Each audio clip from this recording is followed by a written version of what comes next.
Single-player FPS campaigns hit different. No grinding, no waiting on teammates, just you, the story, and some awesome set pieces. Over the years, we've had a ton of shooters, but only a few campaigns really stand out as the best of the best. So in this video, we're going through some of the greatest single-player FPS campaigns of all time. If you're looking for something to play where the shooting feels great and the story keeps you hooked, you won't regret checking these out. Titanfall 2.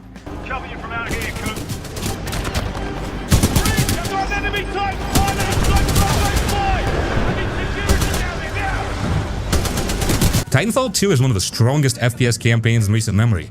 It starts by putting you into movement and combat right away. You run along walls, double jump across gaps, and swing into fights like the game expects you to be fast. You are not a regular soldier. You are smart, quick, and capable, and the game makes you feel that in every level. The story centers on your bond with BT-7274, your Titan. Most shooters treat giant mechs as tools or weapons, but Titanfall 2 gives them personality and presence. He talks, he follows your commands, and he reacts to situations in ways that feel natural. The campaign actually makes you care about him. You go on missions together, save each other, and the game shows that relationship through action instead of long cutscenes. Level design in this game is impressive. Each stage feels like it was built for both fun and strategy. You can take multiple routes, use your mobility to avoid fights or attack from unexpected angles.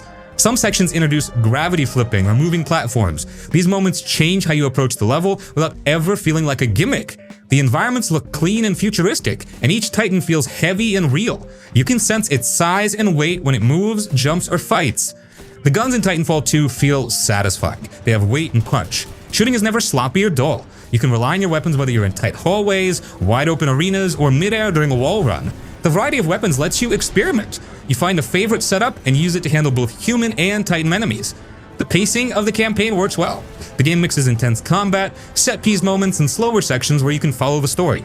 The big set pieces like Titan fights or massive explosions never feel repetitive. The quieter moments give you space to focus on BT, the world, and your goals. The story is short but clear. It doesn't try to overreach. It focuses on the bond between you and your Titan and the missions you take together. Titanfall 2 shows how a shooter can combine story, movement, and combat in a way that still works years after release. The campaign is long enough to leave a real impression, but short enough that it never overstays its welcome. You feel skilled, the levels feel smart, and the story, simple as it is, connects you to the characters. Even years later, it still holds up and rewards anyone who jumps back in. Titanfall 2 proves a single-player FPS can be more than just shooting. It can feel alive, responsive, and thoughtful while keeping you moving and engaged from start to finish. F.E.A.R.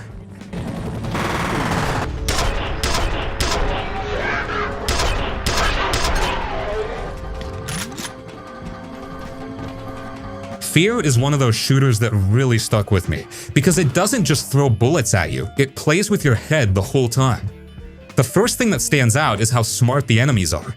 You go into a fight thinking it's going to be a normal shootout, but these dudes actually flank you, toss grenades to flush you out, and move around the map like they're trying to outthink you.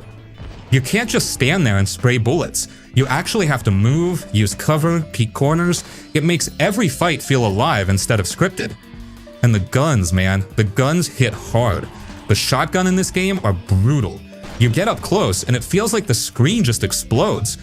Every weapon feels weighty, and you can tell they spent time making sure shooting feels satisfying. But what really makes F.E.A.R. different is the atmosphere. Most shooters keep things loud and chaotic, but this one slows down and creeps up on you. You're walking through these office buildings or warehouses, nothing crazy at first, and then boom, the lights flicker, a chair tips over by itself, or Alma shows up at the end of a hallway. It's not always a cheap jump scare. It's more like the game wants to mess with your nerves. It makes you question every dark corner and every empty hallway. You know something's coming, you just don't know when. That constant tension is scarier than any loud noise could ever be. Alma is the star of that tension. She's this quiet, eerie presence that never really leaves you alone. You don't always see her, but you feel like she's nearby, watching. Sometimes it's just a glimpse in your vision, sometimes it's a full scene that throws you off balance. She's not some cartoonish horror monster. She's unsettling because the game uses her sparingly. You never know when she's going to show up, and that makes her way more effective. The story itself isn't long or complex, but it does the job. You're this soldier dropped into a mission about psychic experiments gone wrong, and it just spirals from there. It gives you enough to keep pushing forward, but the real hook is how the game delivers it. You pick up bits and pieces through the environment, through flashes, through those moments where Alma appears. The pacing keeps things tight. You'll have these big shootouts with enemies that feel intense and physical, then it quiets down and lets the horror side creep back in. That back and forth rhythm is what makes the campaign so memorable. Even years later, F.E.A.R holds up. The graphics may not blow you away now, but the AI, the gunplay, and the way it builds atmosphere still feel sharp. A lot of modern shooters don't even match how dynamic the fights feel in this game. That mix of strong combat and unsettling horror gives it a personality you don't see often. It's not flashy, it's not trying too hard, but it leaves a mark. Once you finish it, Alma kinda lingers in your head for a while, and that's how you know it worked. Deus Ex Human Revolution.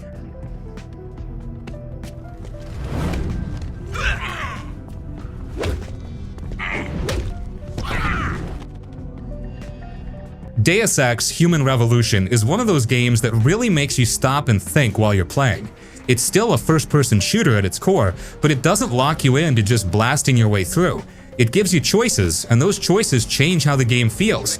You can run in, guns blazing, take a stealth approach, or even talk your way out of certain situations. The way the game mixes all of that together makes the campaign feel personal, like you're carving out your own path instead of being dragged along on rails. You play as Adam Jensen, a security guy who gets caught in an attack that nearly kills him. To save his life, he's rebuilt with mechanical augmentations. From that moment on, the game leans into the whole "what does it mean to be human" thing. And it's not just background fluff. The story actually digs into those questions. You see how society reacts to augmented people, how corporations push for control, and how individuals wrestle with their own identity. It makes the world feel layered and believable, not just a backdrop for shooting. The gameplay hits a sweet balance. Shooting feels tight when you need it, but the stealth systems are just as good. You can sneak through vents, hack computers, or disable security systems. Augmentations change how you approach each area too. Do you upgrade to hack locked doors, boost your strength to break walls, or improve your cloaking so you can slip by unnoticed? The game rewards you for experimenting. It feels less like a typical FPS and more like a mix of shooter, RPG, and stealth game, all working together. What makes the campaign strong is how the story and gameplay connect. Missions aren't just go here, shoot bad guys. You're sent into these big, open-ended hubs where you decide how to handle them. If you want to talk to someone and persuade them, that's an option. If you want to sneak past guards without firing a shot, the tools are there. Or, if you'd rather unload a clip into everyone, the game won't stop you. That freedom makes replaying it fun, because you always find a new path or a new outcome. The atmosphere stands out too. The game's world is soaked in gold and black, which gives it this unique, almost futuristic noir vibe. You're in a future where tech has advanced, but people are divided, and the art style captures that contrast. You see fancy corporate towers next to rundown streets. You meet regular people who are struggling, and powerful leaders who want more control. That world building makes the story hit harder, because you feel like you're moving through a society that's on edge. The campaign is long enough to give you space to explore, but focused enough that it doesn't waste your time. The pacing shifts between action, exploration, and dialogue, and it keeps things moving without dragging. Boss fights were a weak point in the original release, but the director's cut fixed them so they fit better with the rest of the game. That update made the campaign feel smoother, especially if you were playing stealth. Looking back, Human Revolution feels like one of those rare shooters that trusted players to think. It didn't just hand you a hallway of enemies to mow down. It gave you a situation and asked, how do you want to deal with this? That makes it stand out even today. The mix of smart gameplay systems, a thoughtful story about humanity and technology, and a world that feels lived in keeps it relevant. It's not just a good FPS campaign, it's one of the most memorable single-player experiences of its generation.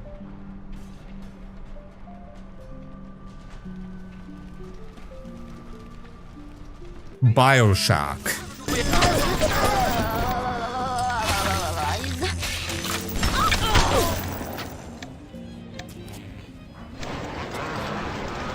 Bioshock is one of those campaigns that grabs you from the first moment and doesn't let go.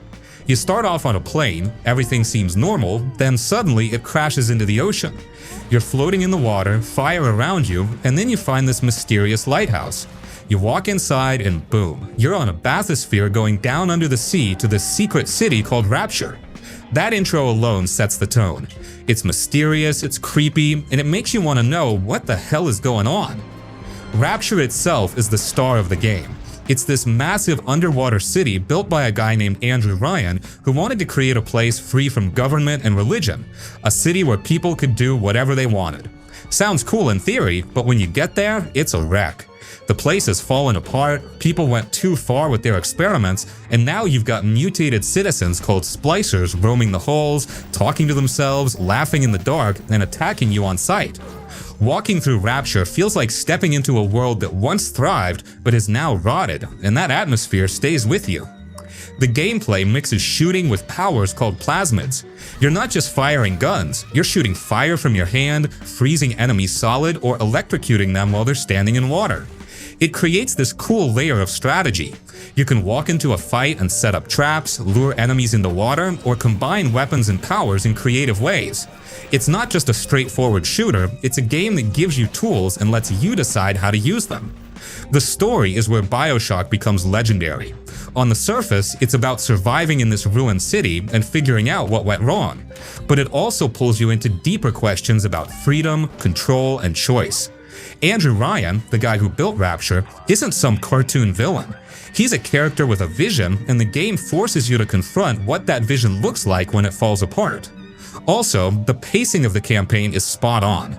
You explore, you fight, you listen to audio logs that give you pieces of Rapture's history, and all of it builds up the world without slowing you down. It's creepy, but not straight up horror. It's more unsettling, like you're always a step away from danger. The music, the art style, the way the city is designed, it all works together to keep you hooked. Bioshock is remembered as one of the best single-player FPS campaigns for a reason. It gives you atmosphere, story, and gameplay in equal measure. You don't just shoot your way through it, you live in it, you uncover it, and by the end, you feel like you've actually been part of this broken, haunting city. Even today, it holds up, because no other shooter feels quite like it. It's not just about the guns or the powers, it's about walking through Rapture and feeling like you're in a world that once dreamed big and then crashed hard. That's what makes Bioshock unforgettable.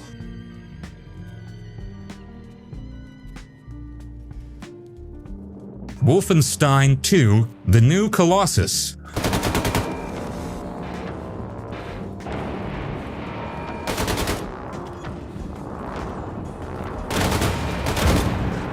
Wolfenstein II: The New Colossus is one of those games that doesn't hold back. It drops you into an alternate history where the Nazis won World War II and now control America.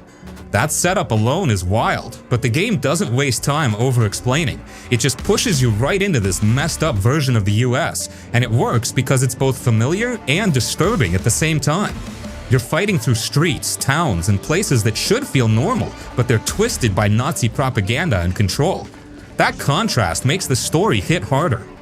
You play as BJ, the same tough soldier from the first game, but this time the fight feels bigger. The resistance is scattered, morale is low, and the world looks lost. That's where you step in, linking up with different groups, hitting the Nazis where it hurts, and trying to light that spark of hope again. The story doesn't drag or get too complicated. It's simple. You're the guy leading the charge against a massive enemy, and that clear focus makes it easy to stay hooked. What makes the game click isn't just the story though, it's the way it plays. The combat is fast and heavy. You've got strong weapons, dual-wielding guns, and enemies that come at you in waves. It feels intense, but also satisfying when you clear a room full of soldiers and robots. The game balances stealth and full-on action, so you can sneak around or blast through, depending on your mood. That variety keeps the gameplay from feeling stale. The presentation is strong too. The cutscenes look sharp, the voice acting sells the characters, and the set pieces are massive.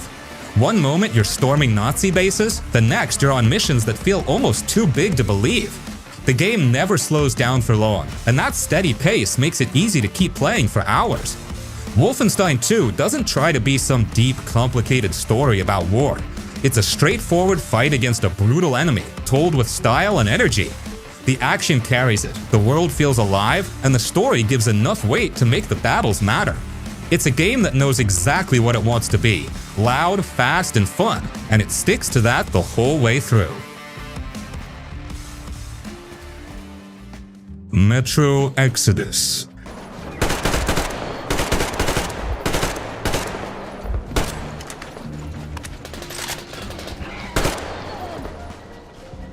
So Metro Exodus takes what the series did best, claustrophobic tunnels, survival horror vibes, and then blows it up into this massive road trip across post-apocalyptic Russia. Instead of just crawling through dark subway systems, you're traveling with your crew on a train called the Aurora, and every new stop feels like a whole chapter ripped out of a different game. It's structured, but it feels bigger and more alive than the older Metro games ever did. Gameplay-wise, it's still very much survival-driven. You're constantly scavenging for scraps, filters, and bullets. Guns feel gritty and unreliable, like they were put together from junk, and you have to maintain them at workbenches or they'll jam mid-fight. That little detail adds so much tension. Every time you walk into a firefight, you're thinking, do I even trust this gun to work right now? And when you actually land a headshot, it feels earned.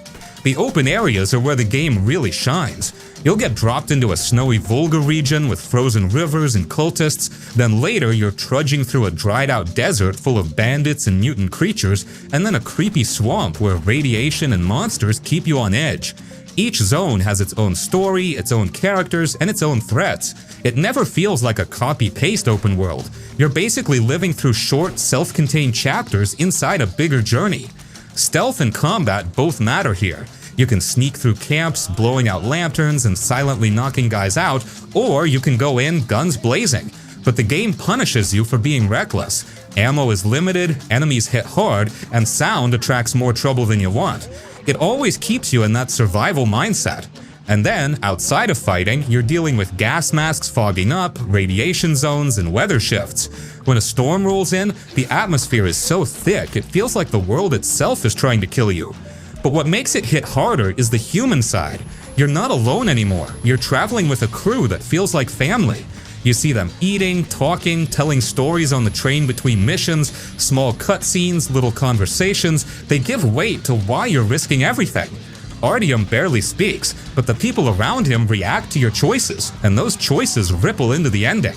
It's not just about survival, it's about trying to find hope and a home for your people in a world that's basically given up. And that's the thing about Metro Exodus. It's not a big action blockbuster kind of shooter. It's slower, more methodical. It forces you to take in the world, notice the details, and feel the weight of every bullet, every step. When you finish, it doesn't just feel like you played a shooter, it feels like you went on a journey.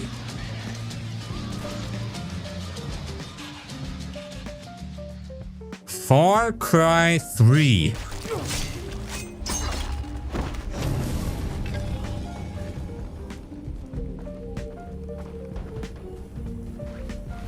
Far Cry 3 is one of those games that came out at the perfect time, back in 2012 when open-world shooters were starting to get big but still felt fresh. Around that time, a lot of shooters were going heavy with those yellow and brown color filters. You remember how every game kind of looked washed out and dusty? Far Cry 3 just pops. The island setting was full of bright greens, blue water, colorful skies, and it just felt alive. It didn't look like every other military shooter, and that alone made people stop and notice. Ubisoft hit a sweet spot with this one. You're dropped onto a huge tropical island after your vacation goes bad, and suddenly it's about surviving, fighting pirates, and taking back control of the land. The story itself is pretty straightforward. You play as Jason Brody, this regular dude who has to grow from being just another tourist into someone who can fight back. What makes it stand out is how the game mixes its wild setting with a pretty intense villain. Voss, the guy running the island, basically steals the show.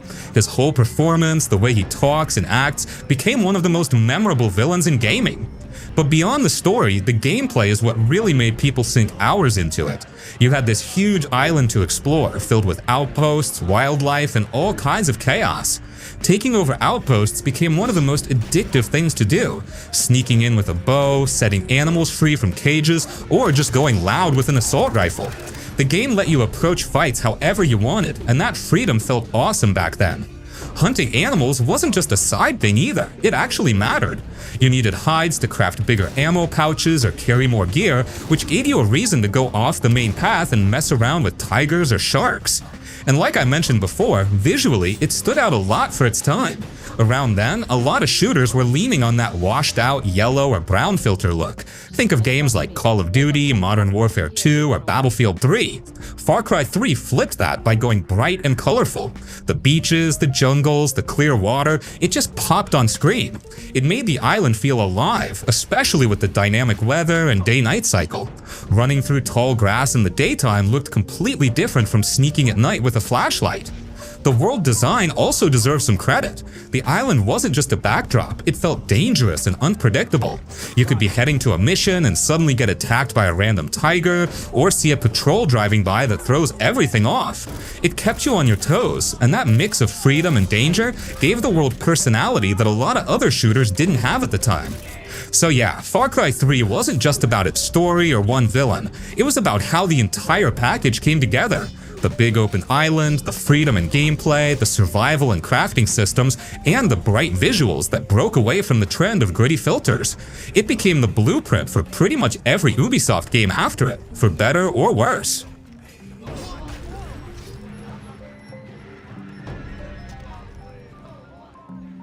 Dishonored 2. Apparently the man holds a grudge. How it's anyone else's fault, that's beyond me.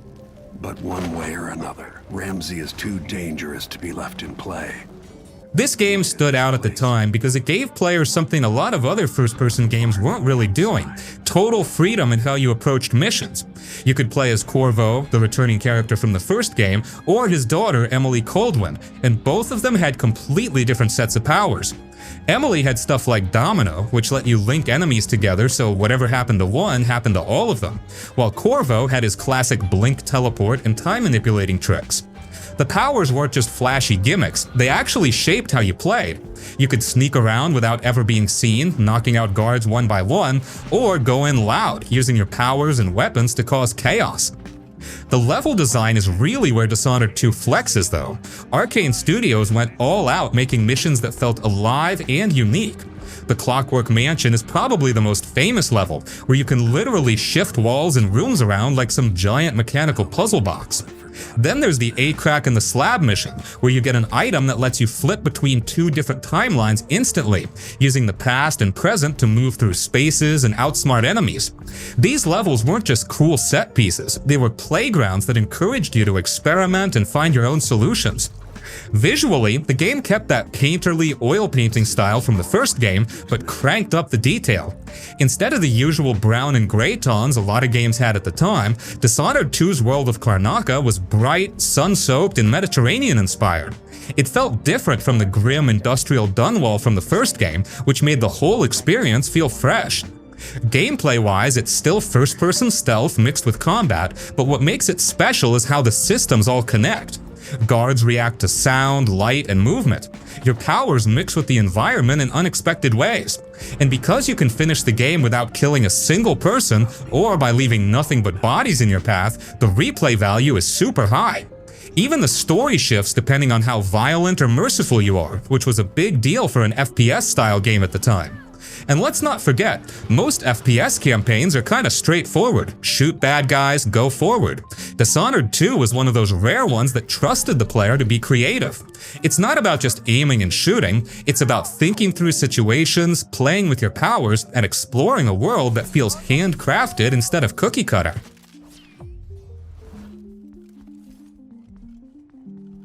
Borderlands 2.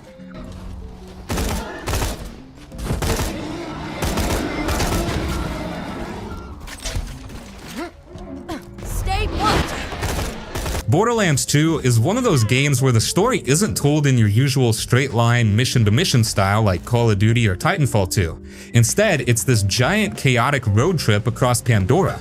And yeah, it's way more known as a co-op looter shooter, but even if you play it solo, there's still a full campaign here. What really makes it stand out is the tone. This game isn't trying to be grim or realistic. It's loud, colorful, sarcastic, and totally unhinged. The big highlight, of course, is Handsome Jack. The guy's easily one of the funniest and most hateable villains in an FPS. He's cracking jokes while also doing horrible stuff, so you kinda love hearing him talk, but you also want to put a bullet in his head. That balance is what kept the story from feeling like just another save the world setup. Gameplay-wise, it's not the most traditional FPS campaign, since it leans heavy into RPG elements. You're constantly finding new guns, millions of them literally, and they can be ridiculous, like rocket launchers that shoot smaller rockets, or a gun that actually yells at you when you reload. That loot system mixes with the first-person shooting in a way that keeps the campaign fresh because you're always chasing that next crazy weapon. And visually, it stood out too. In 2012, when most shooters were going for gritty, gray, or brown realism, Borderlands 2 leaned into this bold, cel-shaded comic book look. It instantly separated itself from everything else at the time. The world of Pandora felt alive, weird, and dangerous, filled with psycho bandits, alien wildlife, and just enough ridiculous humor to make exploring fun. Now, to be real, it's not as tight or cinematic as other single-player shooters. A lot of missions are more MMO-ish, fetch quests, grinding, boss fights, but the writing, the humor, and the constant flow of loot make it addictive. If you're looking for the best traditional FPS campaigns, this one's maybe on the edge. But if you want something unique, loud, and personality-driven, Borderlands 2 definitely earns a spot. Doom 2016.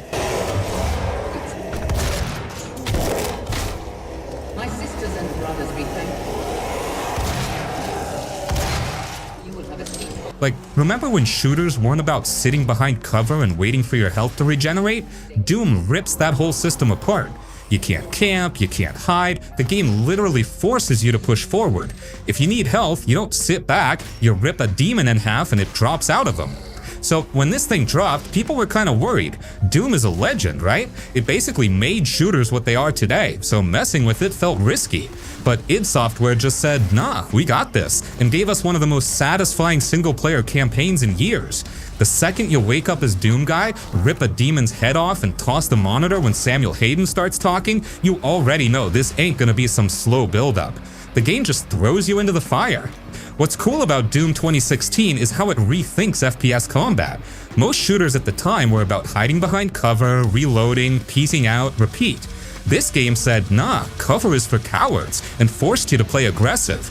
You want ammo? Chainsaw a demon. You want health? Rip them apart with a glory kill. That loop kept you constantly moving, constantly fighting. It's like a dance, but instead of dancing, you're ripping demons in half to heavy metal riffs. And speaking of the music, Mick Gordon absolutely killed it here. Those heavy guitars and industrial sounds weren't just background noise, they were like fuel. Every big arena fight feels synced to the music, like the game itself is headbanging with you. The level design was another win. It's not open world, but it's also not just a straight hallway. You're running through labs, Mars surface areas, and then eventually into hell itself. There are secrets tucked in every corner, from old school Doom Guy toys to classic Doom levels hidden like Easter eggs. It was it reminding everyone where it all started, while still proving they could hang in modern times. Visually, it was also one of the best looking games of 2016. It ran smooth, looked sharp, and most importantly, kept the action fast with zero slowdown.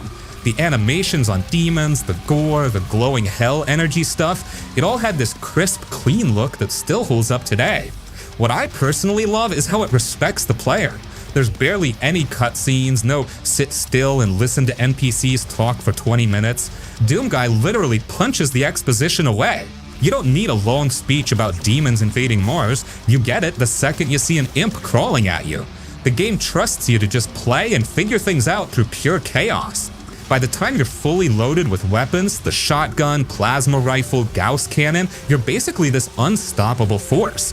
The campaign isn't super long, maybe 12-15 hours, but it's paced so well that you never really feel burned out.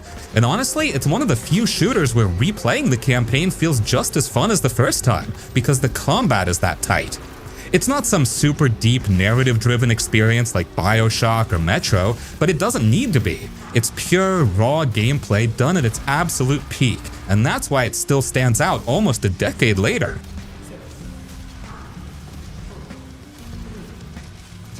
Battlefield 1.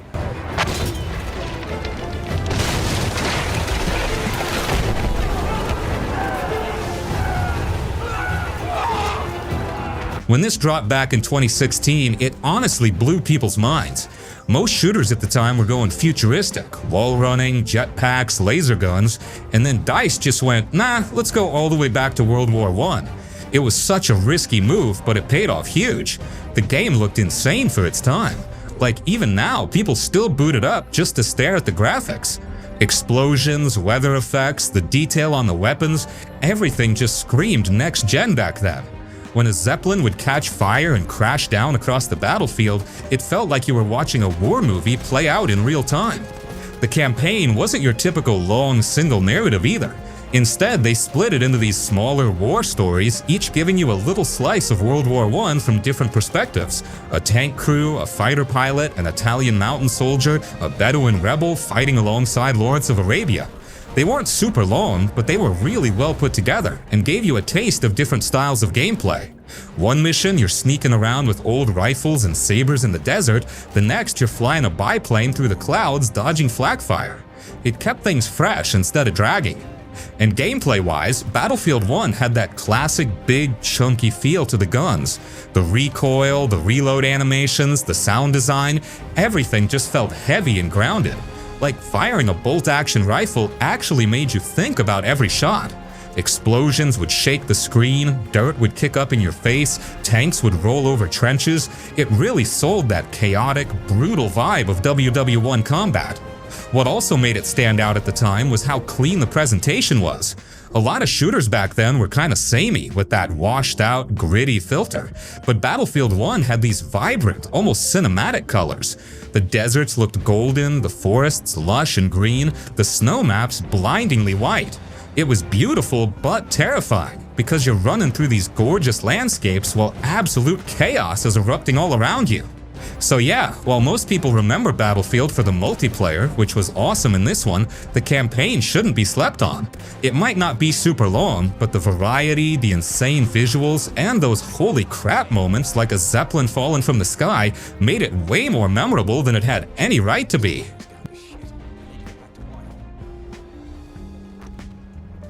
Deathloop.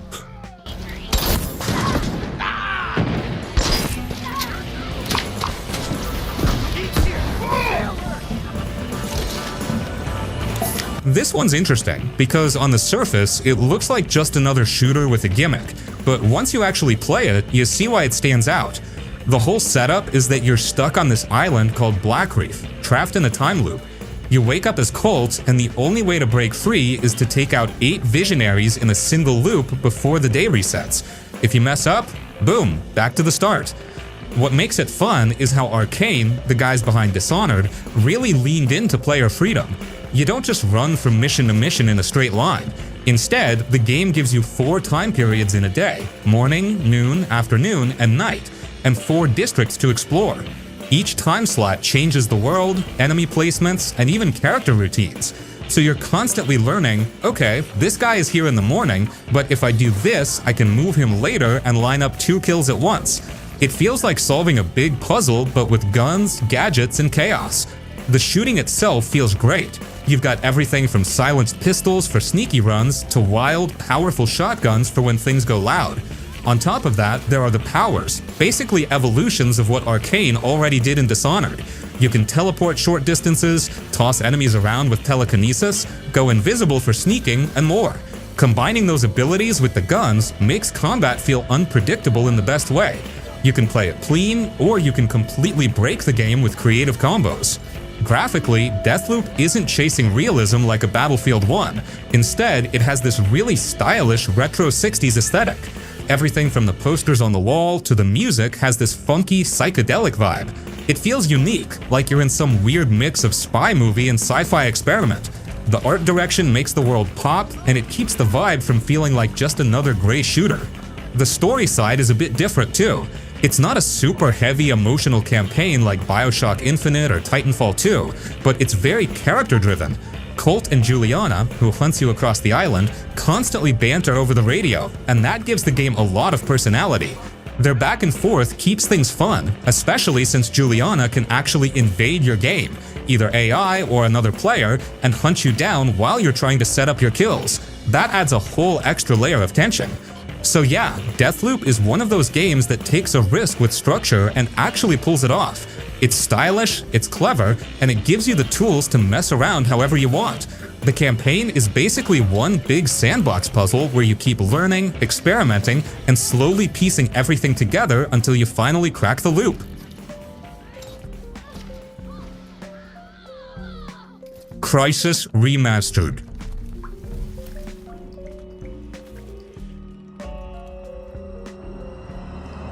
Shit, son of a bitch! This game is all about pushing hardware, showing off just how insane graphics can look, and it wears that proudly. The original 2007 release was a benchmark title, and when the remaster came out, it brought all that back. High-res textures, improved lighting, ray tracing, and just this ridiculously detailed tropical island setting. Palm trees swaying, sunlight bouncing off the water, tiny details in the foliage. You look at it and go, yep, this is still Crysis. Now, gameplay-wise, Crysis has always been about mixing stealth, big explosions, and the nanosuit powers. You're not just a soldier running around shooting. Your suit lets you go invisible, gives you extra armor, and you can use super strength to punch dudes across the map or jump onto rooftops. The remaster doesn't change the core gameplay too much, but that's not a bad thing. The mix of tactical freedom and raw power still holds up, and it feels really good to experiment. Sneak past patrols one mission, then go full Rambo in the next. And let's be real, the story is just serviceable. You're fighting through this island, first against North Korean forces and then aliens, and it's fine, but nobody's really here for the deep plot. What makes it stand out is the playground of destruction and how good it feels to mess around with the suit abilities in this lush, open environment. The biggest thing is how much it still impresses visually. Like, you can play this in 2025 and the remastered lighting and details still make other shooters look a little flat in comparison. It's not the deepest campaign, but as a technical showcase with fun, sandbox-style combat, it still earns its spot as one of the most memorable FPS campaigns. RoboCop Rogue City.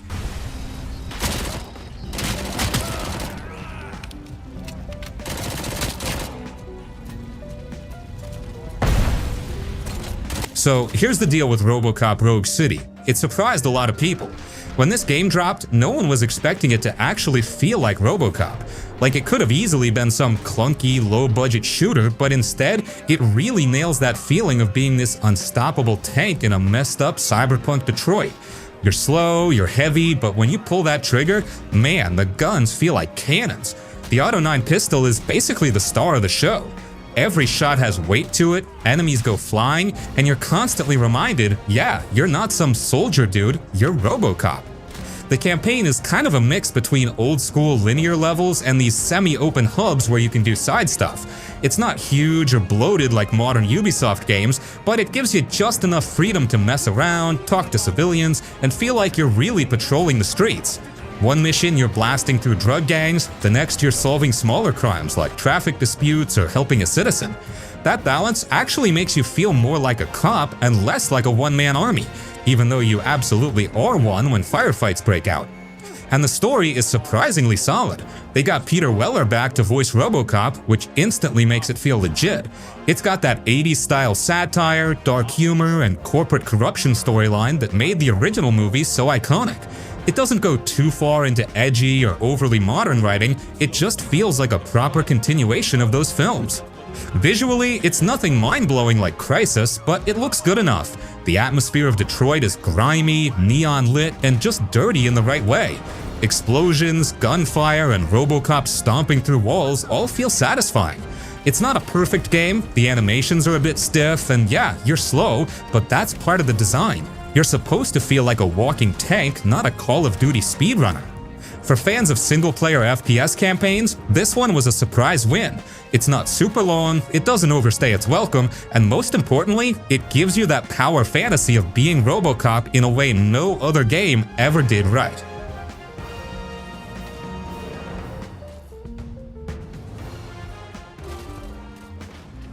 Bulletstorm.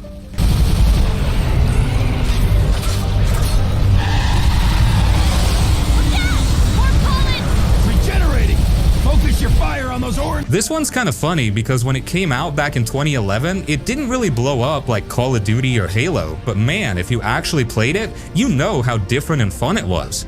The whole game is built around this kill with skill system. Basically, it's not just about shooting dudes, it's about how creatively you can do it. You got points for kicking an enemy into spikes, using your energy leash to yank him into the air, or pulling off these wild combos with your weapons.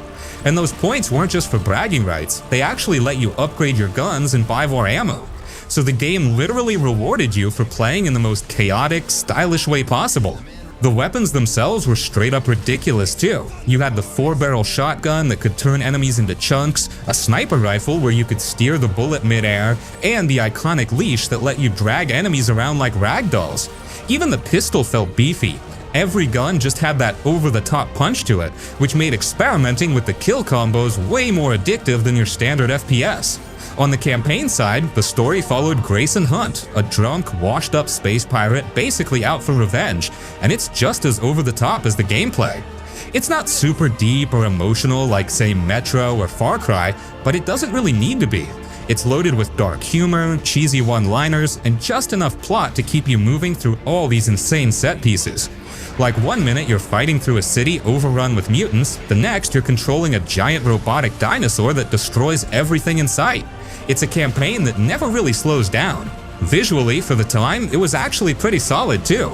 Unreal Engine 3 was showing its age a little by 2011, but Bulletstorm still had some colorful, unique environments. A big change from all the brown, gray, and yellow filters shooters were obsessed with back then.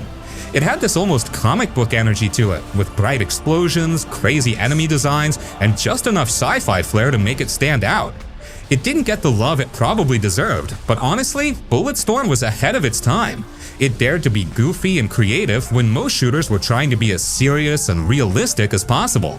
If you want a single-player FPS campaign that's just pure fun, with gameplay that pushes you to mess around instead of just shooting in a straight line, Bulletstorm still holds up today.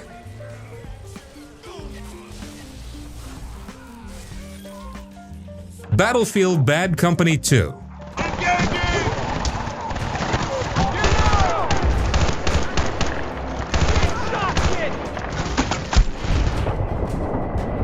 Bad Company 2's single player actually had a lot of personality. You weren't just a nameless soldier like in most shooters. You had Preston Marlowe rolling with this misfit squad called Bad Company, and the banter between the characters gave the whole game a lighter, more fun vibe. They'd crack jokes, argue, and actually felt like a squad you'd want to hang out with, instead of just faceless dudes shouting "move up."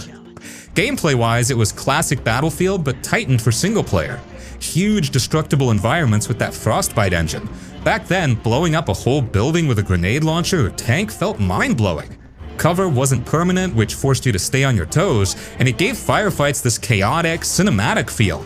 The campaign took you through all kinds of big set pieces too. Snow-covered mountains, deserts, jungles, vehicle sections. It had that blockbuster feel but with a slightly tongue-in-cheek tone thanks to the squad's humor. Graphically, for 2010, this game was insane. It really pushed consoles at the time. Dust, smoke, debris flying everywhere when buildings collapsed, and the sound design was just loud. Guns sounded chunky, explosions rattled your speakers, and it all helped sell the chaos of war. Story-wise, it wasn't the most serious thing ever. It leaned more into that Band of Misfits adventure rather than grim realism, but that's actually why people loved it. It stood out from the sea of overly serious military shooters from that era. So yeah, while Battlefield has had bigger campaigns since, Bad Company 2 still feels special. It nailed destruction, had a fun squad dynamic, and gave you a solid action movie experience that still holds up.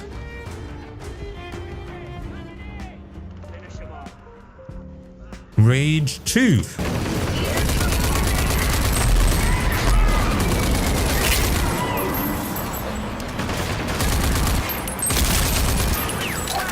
Rage 2 is like a wild ride from the second you step into it. The game world is this big open wasteland, but it's not the usual brown and dusty kind. It's full of bright neon colors, graffiti, weird-looking enemies, and crazy cars rolling around. It feels more like a comic book come to life than a serious apocalypse. That's the first thing that really hits you. It doesn't try to be realistic, it just tries to be fun and over the top. The main thing that makes Rage 2 fun is the shooting. Every single gun feels heavy and powerful, like they all have real kick to them. When you fire the shotgun, it blasts enemies across the room. The assault rifle just tears through groups fast. Then you've got these cool sci-fi weapons too, like one that shoots energy and another that feels like a railgun. It's not just shooting either. The game gives you powers. You can dash fast, throw people into the air with a shockwave, or slam the ground so hard enemies go flying. So when you fight, it's not just run and gun. You're mixing powers with gunplay, and that makes every fight feel different. Driving is also a big part of the game. You've got these crazy cars that look like they were built out of scrap, and you can just roam around the desert blasting other cars Mad Max style. It's not super deep driving, but it adds to the whole wasteland chaos feeling. You're not just going from mission to mission, you're actually cruising around, seeing random fights, convoys, or outposts to clear out. The story itself is pretty simple, nothing that will blow your mind. You're basically the last ranger trying to stop this evil group called the Authority. It's very basic good guys versus bad guys stuff, but that's kind of the point. The story is just there to give you a reason to go crazy with all the weapons and powers. Rage 2 isn't about long cutscenes or big emotional moments. It's more like, hey, here's a huge playground, go nuts. And honestly, that's the fun of it. You get into a fight, you're sliding under bullets, throwing shockwaves, blasting someone with a shotgun, then jumping up and slamming into the ground to finish off the rest. It's super fast, super loud, and never really slows down. If you want something deep and serious, Rage 2 probably won't hit. But if you just want a game that feels good to play, with crazy action that never stops, then it delivers big time. Call of Juarez Gunslinger.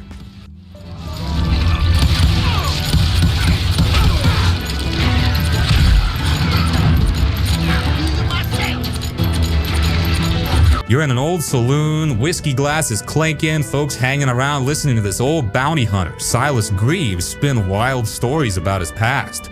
That's literally the whole setup of the game. Every mission is basically a flashback he's telling, and the twist is, he's a totally unreliable narrator. Like, he'll start talking about ambushing some outlaws, then mid-level he'll go, oh wait, that's not how it went down. And suddenly, enemies disappear, the sky changes, or a new path opens up right in front of you. It feels like the story itself is alive, constantly reshaping depending on how Silas remembers or misremembers it. That gimmick makes the campaign way more dynamic than just another linear shooter. Gameplay-wise, this thing is pure arcade fun. It's not trying to be gritty and realistic, it's about fast, flashy, stylish shootouts. You've got revolvers that feel snappy, shotguns that blow dudes across the room, rifles for those satisfying long shots. The game pushes you to chain kills together, rack up score multipliers, and basically look like a badass gunslinger in the middle of a movie shootout. It's got that flow where once you're in the groove, headshots are popping, enemies are dropping, and you're almost speedrunning through towns and mines with that Wild West chaos around you. And then you've got the duels. Man, the duels are straight up tense. The camera zooms in, you're staring down some legendary outlaw like Billy the Kid, Jesse James, or Butch Cassidy, and the whole thing slows down to this cat and mouse standoff. You gotta keep your hands steady, watch his movements, and draw at just the right second. Sometimes you win clean, sometimes it turns into this messy, nerve-wracking scramble, but every time it feels like a proper old western showdown. But what really sticks out is the style. The game's got this cel-shaded comic book look that gives it personality, like you're playing a pulpy dime novel come to life. The narrator banter with the folks in the saloon is hilarious too. They'll call him out when he starts talking nonsense, or they'll question the way he remembers a scene, and that back and forth gives the game a lot of charm. It almost feels like you're playing through a campfire story with embellishments and exaggerations, which is perfect for a Wild West setting. And honestly, it's refreshing. It's not bloated, it's not trying to pad itself out with endless side quests. It's a short, punchy ride, like a great Western movie that knows when to roll credits. You can knock it out in a weekend, but it leaves such a strong impression that you'll want to replay it, just to go through those set pieces again, maybe even try for higher scores or different duel outcomes. It's funny too, because most people don't really talk about Gunslinger when they talk Western games. Everyone brings up Red Dead Redemption, and fair enough, but this one is way more arcadey and focused. No horse grooming, no hunting, no chores, just straight up blasting bandits and outlaws with style. It's more like an old school arcade shooter dressed up as a Western folktale. Honestly, it's one of the slickest, most underrated FPS campaigns of the last decade. If you want that Wild West vibe, but don't feel like committing to a 100-hour cowboy simulator, Gunslinger is basically the perfect fix. Well, he was a sheriff of both places at one time or another, but that's neither here nor there. Call of Duty Modern Warfare II, 2009.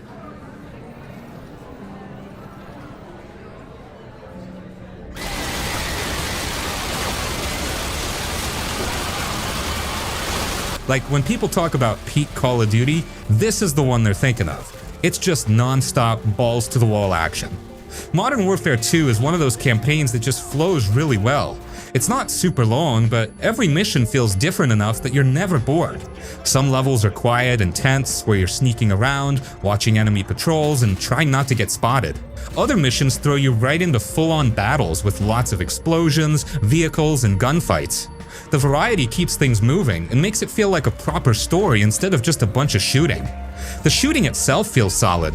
Guns are easy to handle, the aiming is tight, and the controls just click.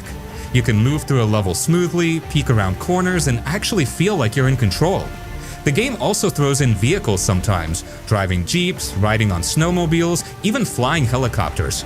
They're simple, but they break up the pace in a good way. The story is easy to follow. You're with characters like Soap, Ghost, and Price, and they give the mission some personality. You don't spend forever on cutscenes, but enough to understand what's going on. The pacing is good too. You get bursts of intense action, then slower sections to catch your breath or think about strategy.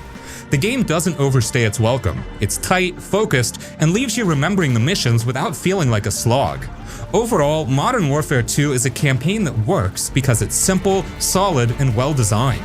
It's easy to pick up, fun to play, and the missions stick with you long after finishing.